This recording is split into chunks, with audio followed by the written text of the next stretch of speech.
Occasionally, I'm sent a shear to evaluate the sharpening. There's sharpening done by one of the sharpeners. And for some reason, they feel like their customer's not happy or they're not happy with it. And so I had this one sent in yesterday, and I want to take a look at it with you so you can see what I'm looking at as far as what's good sharpening and what's bad sharpening. This is something helpful to both stylists and sharpeners. And just sort of evaluate what he maybe shouldn't have done or could have done. So we're going to take a look at this shear. So follow me along. Let's move this aside. Put this in some good lighting. And this is a Bonika Rose, a 7-inch. 7 inches are harder to sharpen because a lot of times they'll get out of alignment. People will take longer, bigger chunks of hair. The first thing I'm going to do always when I'm evaluating a pair of shears is check on how well it cuts. Now you can use single ply tissue, puff tissue preferably, or I'm using the really cheap toilet paper. So I'm going to do a cut, very little pressure, and it actually cuts. What I do notice is there's a sound. I don't know if you can hear the sound. This is noisy. It shouldn't sound noisy. Now when a shear is noisy, it's almost always the ride line. And on this one, yes, the ride line is missing here, right there, which is where I'm feeling that grinding sound. It's missing back here, and it's missing at the tip. So there's not a good ride line. Let's see how it cuts wet, just for the fun of it. Get this a little bit more out here. And I'm pulling my thumb out, laying this against here, and slowly catches things fast, doesn't catch. So it's cutting wet. So the sharpener may feel like, oh, well, I did a good job. It's cutting dry and it's cutting wet. Why are they complaining? Well, they're complaining because it probably feels rough and it makes a noise. And this is not the way it's supposed to be. So we're going to evaluate and figure out. So we notice part of the ride line's gone. Also, the edge is not polished. I'm not sure if you can see that in the video, but it's just needs to be a little bit more shiny of a polished edge. The tip kind of right here goes like a little dip in. So it looks to me like when he was sharpening it, let me just put a pad on here.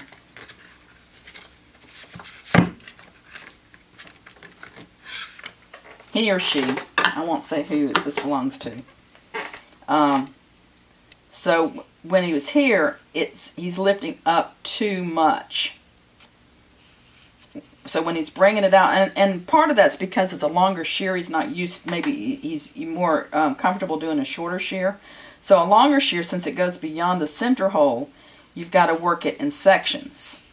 And when he gets here, he's lifting up so that that angle of the edge, which should have a nice gentle taper, is going down like this. I don't see the problem as much on this side. It's just on this side. Next thing I'm going to do is I'm going to check the alignment of the shears. That may be why we have the ride line problem. Now, this brings me to introduce a tool and do a review on a tool that was made by Dennis Brooks, a Hamaguri Sharp Edges. And I really like this little device for doing the ride line. And I actually have it on upside down. See, when you turn it on, it lights up in here. I'm going to turn this off so you can actually see. I'm looking to see whether I see light underneath the blade. And I do. And ooh, look at there. It looks like that tip is sticking up a little bit right there. So it is dragging here. And when I squeeze, I'm seeing light here. So there is a little bit of alignment problem, and that's exactly where the ride line is gone. So there is a little bit, part of it was the problem with alignment. This one, that alignment is looking pretty good. I'm squeezing, and I'm seeing a light underneath the tip, and I'm seeing a little light there. So this has a little bit of a light issue. Now, question. I have 3 choices. Number 1, I can hammer the shears, which I don't hammer, so that choice is out for me. Number 2, I can use my bending bar and I can bend the shears and reset the alignment, which is probably what I would normally do on this particular pair of shears because I know they're mine, they're Bonikas, I know what they're made out of, I know that they'll bend. But in the real world, if I didn't know these shears, I would try to fix the alignment just through the sharpening and through the ride line, through the hone line. And let me show you how I do that, because this is the most common way I fix the alignment. It's a little controversial, but it's a safer way of fixing it. So this is 2000 grit hone. I might have to go to something coarser. We'll see if we can work with that. I'm coloring in. See, I'm not coloring all the way around, but I'm coloring in my ride. Coloring in my ride. Now remember, just because the red's gone does not mean that you've got a ride line. You've got to look at it too. So here's my water. Got a little bit of soap in it. Maybe too much soap today, but I got excited. I got a new water bottle. It gives me a nice good mist. My old one was starting to die on me. So I'm holding like this, putting my pressure here. Because this is long, I'm putting the whole blade diagonal. So the whole blade's on here. Pressing my fingers here. Move this up where you can see it maybe a little bit better. Doing my pressure here. Light pressure up here with my traffic finger. Holding it like this because I don't want to do any kind of rocking. And the first few strokes, I'm just doing it like I would normally do a ride line. And I stop deliberately, lift it straight up. Now I'm getting a ride line all the way down except right here at the tip. That's one of the areas that's still... And remember when I pressed on it there, the tip stuck up, so that doesn't surprise me. I'm going to put a little bit more pressure at the tip, but I'm still keeping most of my pressure there. And that's kind of hard to do with a small hand and weak fingers, but it can be done. I'm probably pushing a little bit harder everywhere too. As I said, I might have to go to a coarser grit. No, I got it. Now the red's gone. I'm looking really close in the light to see if, just because the red is gone, whether I've got a ride line. And I do have a ride line. So it's more than just the red disappearing. So I'm going to do this one. Same thing. Now this one was the better one. Remember that tip didn't stick up as much, although it did a little bit. But I'm working it. And sometimes this gets really caught up in grit. This is where you can use your Negura stone. Where is my Negura stone?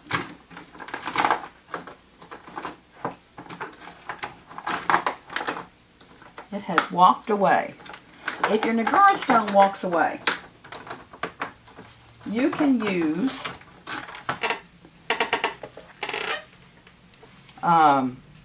this is a 1200 grit diamond stone. I can use that to clean it off with. I also like to use, this is 2000 grit. This is also 2000 grit Sharpening arc hone, and this works pretty well as a Negura stone too. In fact, I may like it as well or better than my Negura stone, and it serves two purposes. It cleans up my Sharpening stone, my arc hone, for its use too. So I've got this cleaned up. Another spray of water. Oh, this is the one. Yeah, that's the other thing. Get in the habit of always working on the same blade first. My preference is to work on the back blade and then the front blade, which you see I did the opposite on here. That way when you go to pick it up, you know which one to work on. But this is one of those things, do as I say, not as I do. So pressing here, light up there, working it. So I've worked my rod lines. Now I'm going to sharpen the shears, and I have to decide what angle to do them at. I'm feeling it's a pretty blunt angle on here now. This is probably a 35, maybe a 40. I'm going to do a scratch test at 45 and see. 45 is what I would typically sharpen this shear at. So this is a Warren 800 grit. I've got the clamp set on 45. I'm just going to hold it up here. And if you can see, I don't know if you can see in the light, we're starting to get a little bit of rod line up the back. That has to do with the shear being out of alignment, which I could have prevented that by bending the blade. But like I said, I'm of the idea don't take a risk. So I've done a scratch. And yeah, I'm not anywhere near the edge. In fact, let me do what I said earlier I need to do is go with the back blade first.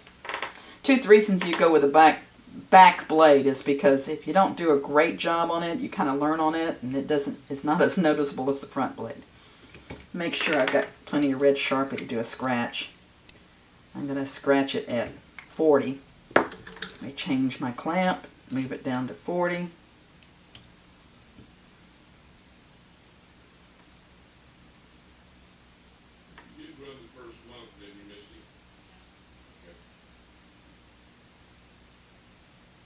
And let's see what happens here. Back blade and my clamp. Tilt it.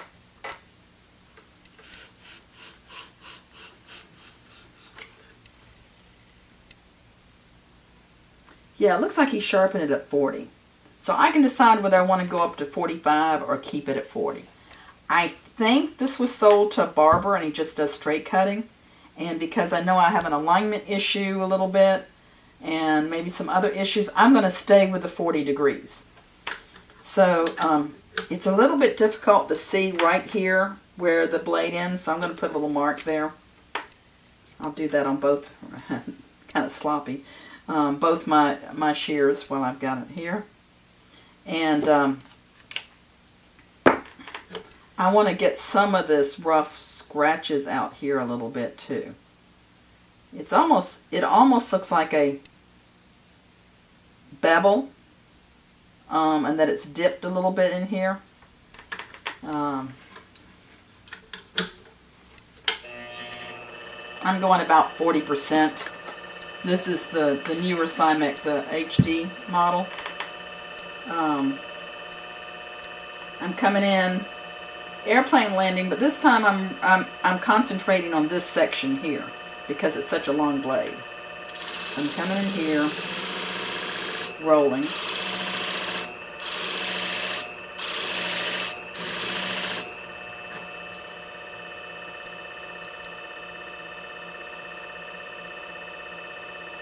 Okay, I've got a burr on. I don't need a big burr because there was no nicks in it, as you recall.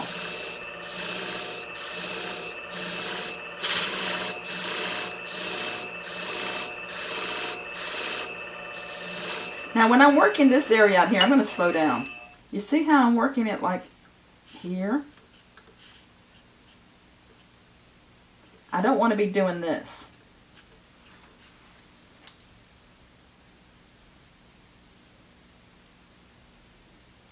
And I'm feeling for the burr with these fingers here.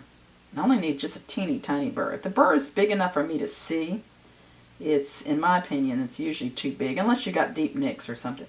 Now I still see red at the very tippy tip. So I want to work that tip a little bit more. I want to make sure I'm not aiming in here, but I've got the whole blade down, and I kind of go in, see how I'm working it in a little bit at a time?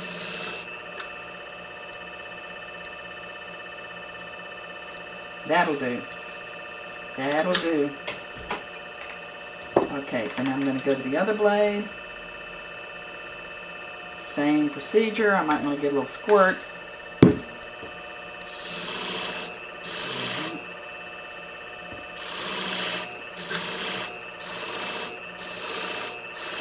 Now I gotta kind of pay attention to that tip because that's where it kind of went down. So I want to take the little humpy behind that to get a more of an even progressive shape to that tip.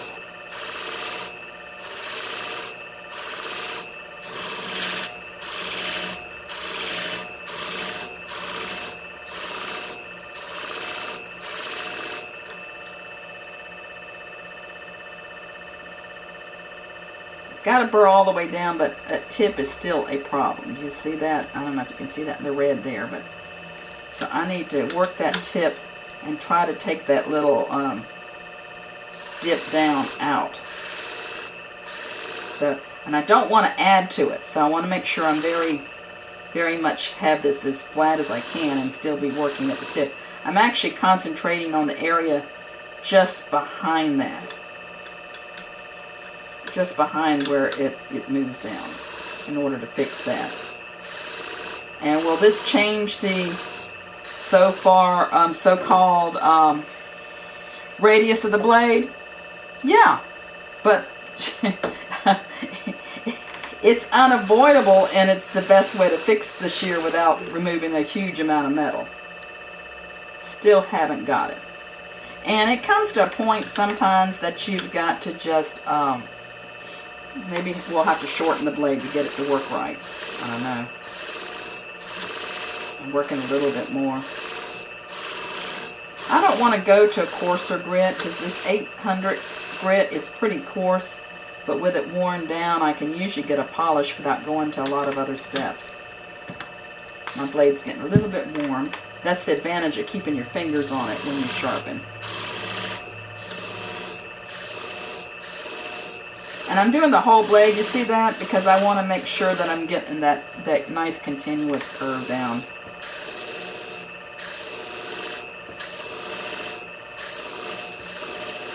It's all like sculpting. It's the only easiest way I can explain it. Alright, that's better.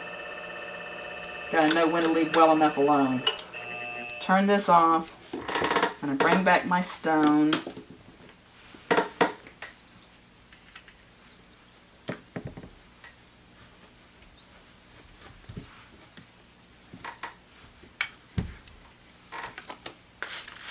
Microfiber cloths are great because I feel comfortable wiping off my stone with them without having any residue left behind. So you have nice that cleaned up. So what I'm doing now is I'm taking the burr off the inside. So back, careful on here. Just pull it straight down. Back, careful. Oh, that didn't look good. I'm going to do it again. This one had the bigger burr because this is the one I worked on the most. I might do this one again.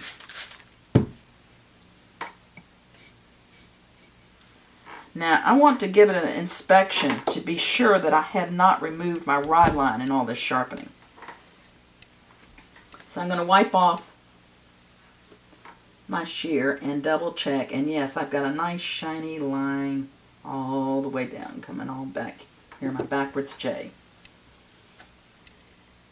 Nice shiny rod line, backwards J. Okay, so it should be, when we polish it, it should go back to looking really nice.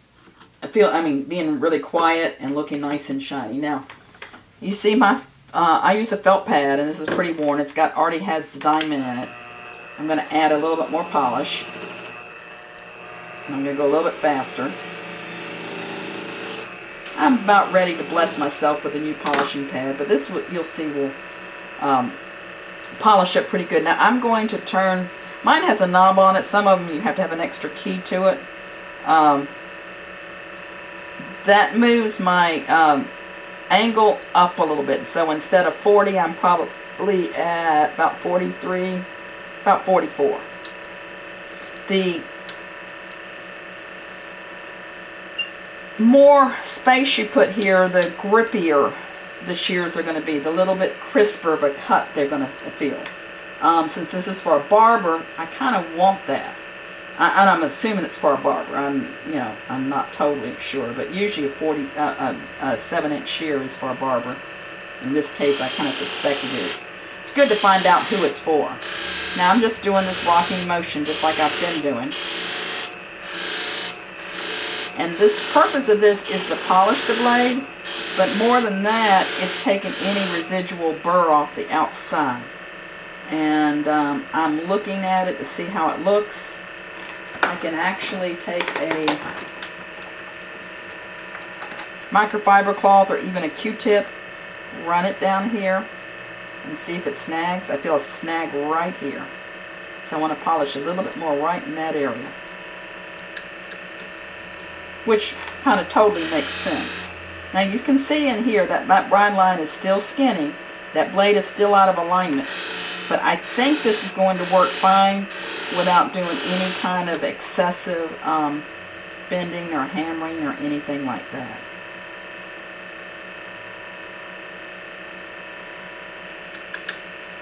This is what I call low risk sharpening. Make them better. Sometimes making them better is better than making them perfect. So I polished both blades, and in evaluating them, this one still had a lot of scratches from before, so I want to give it a lot nicer shine on the surface of it. I've cranked this all the way up as far as it goes. So instead of 40, I'm at 50, so I'm nowhere near the edge. I'm going to polish this full speed. I think that got them out. Close enough. Close enough. A lot of sharpening, you can't be too much of a perfectionist. Your customers understand. Let me turn it back down. Customers understand that sharpening isn't necessarily going to make them exactly like new, but it should bring them back where they're going to be close. Yeah, that's not perfect, but it definitely looks better. Looks a whole lot better. Okay, so this is the part I'll pray, cross my fingers, whatever, because I know there's still some issues here, but I'm hoping we have done enough to fix those issues. I'm going to put them back together. Put my washer on first. Stick it in my hole. I like to go ahead and, at this point, sometimes put a little oil on here. I don't always show beginning sharpeners to do this because a lot of times they have to go back and resharpen it, take the oil off. I'm assuming these are going to be good enough. I don't have to resharpen. Fit this in here. Okay, now I'm going to put my little internal clicker plate, make sure the nipple's up. This goes on the top. You notice how I'm putting it together with them open. And I'm checking the adjustment without closing it. So I'm going to cut. Let me get some clean. I'm afraid that might have some grit on it. You don't want to cut grit because you have kind of defeated your purpose here. I do my first cut on a tissue or a paper towel. That way if I've left any residual burr, it's gone. Remember how noisy they were before? I can hear a little sound, but really nothing. Spraying it, checking it with water. Now they cut dry and they cut wet before. The big difference we're seeing here is that it was more effortless when I cut, and they're quiet and smoother. So someone who just does straight cuts, just does barbering, they might have been perfectly fine with the sharpening that was on here. But if they're wanting something to be quiet, this will make them happy. Now the alignment is still off, and if you close it slow, you can feel it kind of drag and then close easy. But I haven't taken, it cuts well, and I haven't taken any risks. Just to prove, I'll cut some hair. Got some hair pieces here. And I'm just going to take my thumb out. See this? You see how it cuts slow and then cuts a little faster at the tip. But it cuts fine. So those shears were evaluated, assessed, and resharpened and ready for the customer.